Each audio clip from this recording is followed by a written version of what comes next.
this Tokyo Ghoul madness right now. Very appropriate that I just got this shirt because this chapter was crazy,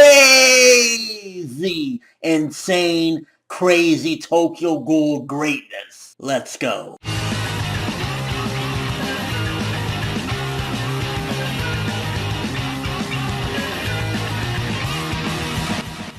So the chapter starts off simple enough. Uri, Shirazu, and Mutsuki versus Serpent. Now, one of the characteristics you could definitely tell from Serpent is that he was talkative. He talked a lot. So whoever Serpent may be is definitely a talkative person. And Torso kind of just, I don't know, for me, Torso started off as being built up as this like, oh, crazy threat. But as the chapters progress, and in this chapter as well, I definitely feel as though Torso has taken a huge backseat to Serpent, because Serpent in this chapter, not only was he OP as fuck, but he just delivered the results of everyone being basically fucked up by him. But Torso's kind of like on the back burner. And one of the things we find out in this chapter is Uri's father died fighting the One-Eyed Owl. Now, in the picture, Uri looks a little bit younger. He looks like maybe he's, I want to say 10 or so in that. So I'm wondering, when did this encounter happen? Because we know the One-Eyed Owl just isn't always fighting. Was this in the last encounter in the major war at the end of Ghoul? Probably not, because Uri's probably a lot older than he would have been in that, flashback. So,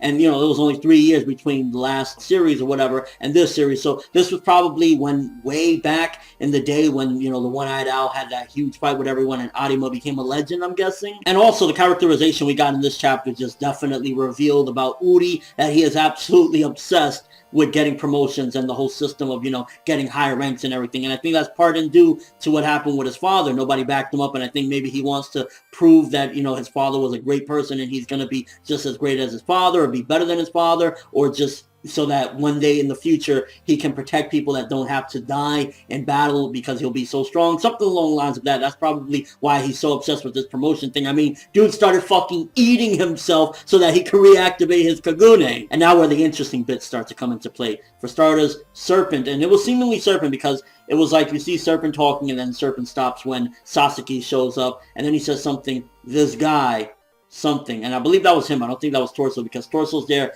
thinking or something or quiet, but I think that was Serpent that said that. Now, the way he said that, it could be one thing. It could be saying, this guy, there's something more to him, this guy is like a crazy fighter or whatever, because immediately when Sasaki comes on the scene, he's just beasting or whatever.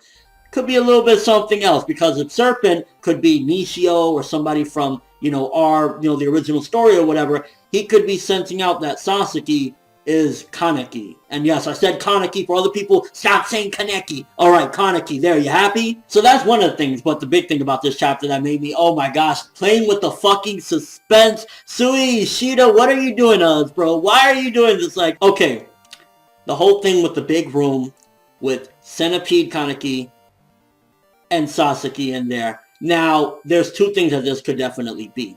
This could be the whole thing with Rize, how Rize was inside of him and constantly was like, poking like, hey, why don't you, come to me and use me and this and that. But the thing about it is, the difference between what's going on with Sasaki and what happened with Kaneki, whatever, is that Rize, he knew Rize. He's seen Rize. He talked to Rize.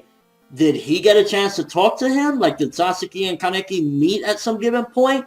Or what's up? Because if he never met him, then how would he be having these visions of him coming after him or anything? So it's two things. It's either that he met him at some given point, or he's just having the hallucinations because that's how strong the organs are that are inside of him, and this is a completely different person. Or it could be that, again, this is indeed him, and he's brainwashed, and ultimately that's the inner side that is locked in, that wants to come out. Centipede Kaneki is inside of him. So there's two things about it. Now, if this isn't Kaneki, if Kaneki is truly dead and the only thing left is his organs inside of this new guy, Sasaki Haise, I don't know how I feel about that, to be honest with you. While it would cement something horrible, like, wow, it was a tragic ending, it was truly tragic, the end of Tokyo Ghoul Part 1, before Re or whatever. At the same time, a series of Tokyo Ghoul without him being the main character, it just, I don't know if I'll like it as much as I love Tokyo Ghoul Part 1. I guess would have to wait and see. But to be honest with you, I really hope that it is indeed Kaneki. I really hope that it isn't the case of just like the organs and everything, because it definitely kind of hints both ways, because if it's indeed just the organs, and how the hell is he having these hallucinations of him and seeing him? But then at the same time, how the hell will they brainwash him into, you know, being this person and having a separation between who he is and who he is? So definitely, either way, it has to be explained very well. But I'm more so hoping that it's the brainwash, because even though it's kind of giving that Rize way of like, yeah, Sasaki, you should take me in, ultimately, I don't know. I just don't know how to feel about it. And I mean, the level of suspense when he was just like, your weak highs take me in. It just, oh my gosh, the art on those pages looked incredible, and it just rose the level of suspense again. It's like, I wonder how long Sui Ishida's going to do this, making us wonder if this is indeed Kaneki or not, because, I mean, at this point, it really could go either way. You can't really say one way or the other. It could be the organs, and at some point he's seen them, or he's just having hallucinations because the organs are that strong, or the genes are taking over or trying to take over, or it could be that he's brainwashed and the real version of him is locked away, or the evil version. So only time will tell, but fucking hell, man, that bombshell at the end with that, it's just like, ugh. And then that page with him fucking seemingly bringing out his Kagune and saying, call out Akira, you know, get Akira over here, model. I was like, oh my gosh. So that definitely shows how strong Serpent is. If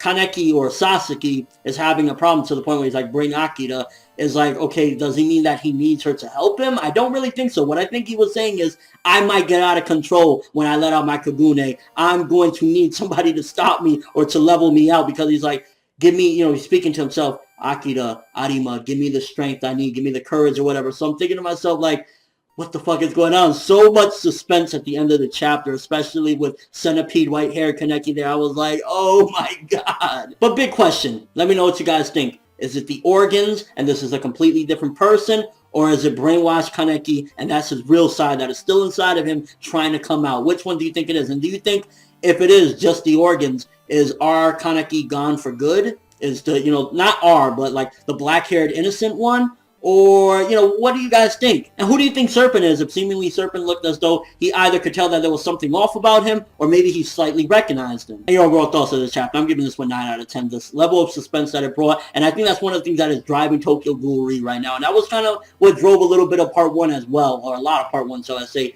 the level of suspense. But Sui Ishida, don't troll us, man. Tell us, is it him or is it the organs or what? Your overall thoughts of the chapter? 9 out of 10. Great chapter. Loved it. But that's all I have for this review. Thanks for watching. Hope you enjoyed. If you liked anything I had to say or enjoyed the video, drop me a like. I'd greatly appreciate it. And if you haven't subscribed, if you can do so as well, that'd be awesome. I'm ForneverWorld, and as always, people, that Tokyo Ghoul greatness fucking coming in, and I loved it. Have an awesome day.